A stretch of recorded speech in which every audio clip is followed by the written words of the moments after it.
ढेंकानाल जिला कामाख्यानगर सारंगधर स्टाडियम ठारे विकास फाउंडेशन तरफ जिला स्तरीय बाजीराउत फुटबॉल मैच उद्घाटित हो जाइछि। 3 दिन धरी चलीथिबा एही फुटबॉल मैच रे विकास फाउंडेशन अध्यक्षा मूर्तिला ठाकुर मुख्य अतिथि भाव जोगदे खेल को उद्घाटन करथिबा बेले सम्मानित अतिथि भाव में कामाख्यानगर विधायक शत्रुघ्न जेना, जिला बीजेपी सभापति रासबिहारी बेहेरा, राज्य युव बीजेपी संपादक दीपक गोछायत प्रमुख उपस्थित थिले। एथिरे जिला समेत जिला बाहर बहु फुटबॉल टीम अंशग्रहण करछंती।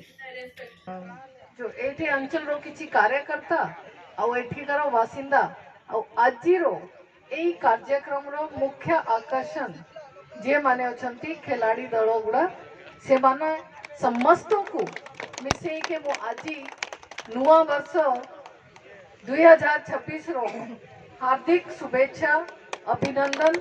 समस्त को जीवन सुखमय हो, समृद्ध हो, स्वस्थ हो एई भलिया कामना करिके आमे नुआ वर्ष रे आजी आम देशर माननीय प्रधानमंत्री श्री नरेंद्र मोदी जी विकसित भारत रो उद्देश्य रे एई जो सबू कार्यक्रम चालूची ता भितरे खेलो भी गुटे तारो महत्वपूर्ण कारण जने युवा को आजी स्वामी विवेकानंद जी को जन्म जयंती हिसाब रे जी कि राष्ट्र को ही नहीं पूरा भूखंड को पूरा विश्व को गुटे तांको ज्ञान रु तांकर उपदेश रु गुटे निर्देश देइथिले जे जीवन रे आमे जेते बेले जाके आमे आमे जो लक्ष्य निर्धारित करिसेंती से लक्ष्य को प्राप्ति ना करले आमे बसिबारो नहीं।